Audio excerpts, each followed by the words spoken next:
I personally keep my vitamin D level at about 250 nanomoles, which is the equivalent of 100 nanograms in the USA, which is very high. But that is my personal preference, as I understand how important vitamin D is for all aspects of health. The other important aspect of vitamin D prevention is to take the said vitamin D daily. What are cancer cells?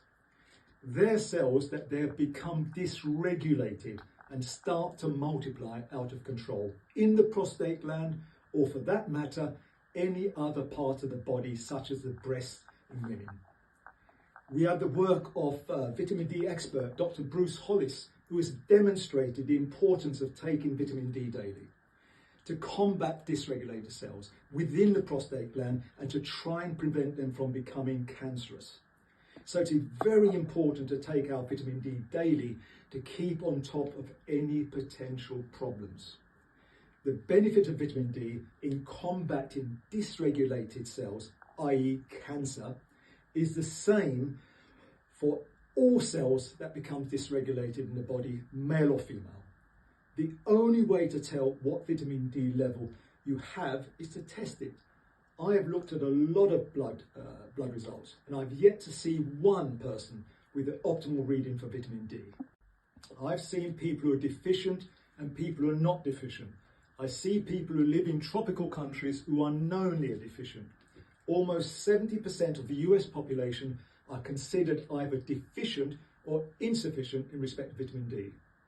A white person can probably get enough vitamin D by 15 to 20 minutes sun exposure. Someone my complexion will need 90 to 120 minutes sun exposure just to make the same level of vitamin D as that white person.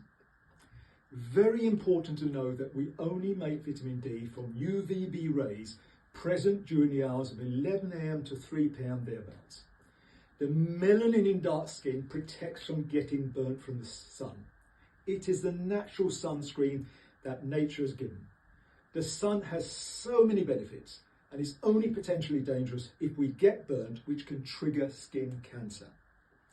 Whether you're white or black, getting burnt is a signal that you're getting too much UVB rays. Dark skin has protection from UVB rays, so it does not need any toxic sunscreen to protect against that, as the melanin is the ultimate protection. We have also seen it in some white-skinned people who get their vitamin D to a high level are less likely to burn when in the sun, thus reducing their risk of skin cancer. Unfortunately for us, the melanin also reduces the amount of UVB rays that can penetrate our skin, our dark skin, to make vitamin D compared to a fair-coloured skin of a white person. Also, as we get older, the cholesterol in our skin loses the ability to utilise the UVB rays to make vitamin D efficiently. So it's even harder to maintain an adequate vitamin D level as we age. Now, it is very, very frustrating to me that no one in a medical establishment wants to join up the dots. Blacks are twice more likely than whites to get prostate cancer.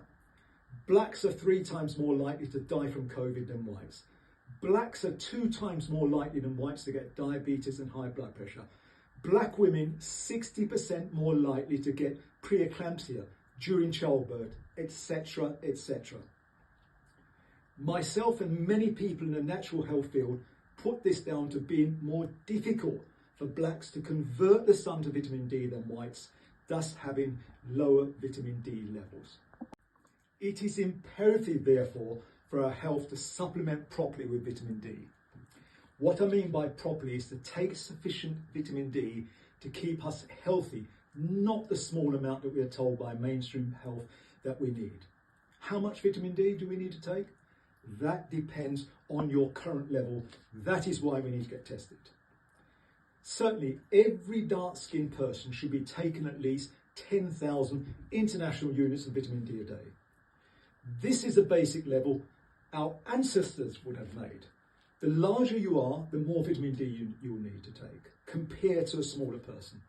Vitamin D is a fat soluble and gets soaked up by the fat cells of people who carry more body fat on them compared to a less fat person. If your level is below optimal after you've tested, then you need to increase the amount of vitamin D you take daily until you reach your optimal levels. I personally take about 20 to 25,000 international units of vitamin D a day. The only potential thing is to make sure your blood calcium level does not exceed the upper range. Most people do not know how powerful vitamin D really is. Vitamin D is not just a vitamin, it is a steroid hormone, and it regulates over 1,000 genes in our body. And vitamin D receptors are in almost every cell of our body. Low vitamin D has been linked to such things as more cases of anemia in blacks than whites. So many conditions that affects blacks more than whites, and no one is trying to figure out why, and understanding that inadequate vitamin D is a reason, and supplementing at the right dosage and getting the vitamin D blood level up will make a big difference. Deficiency has even been linked to such things as gut problems. In my research, I came across a migraine support group in Australia who keeps migraines away by getting their blood levels to 200 nanomoles. Did you also know there was a study in Israel in 2021 which showed people who had a vitamin D level of 75 nanomoles, which I think is very low, were less likely to die of COVID. In 2023, a study coming out of Oxford confirmed that low levels of vitamin D were associated with long COVID.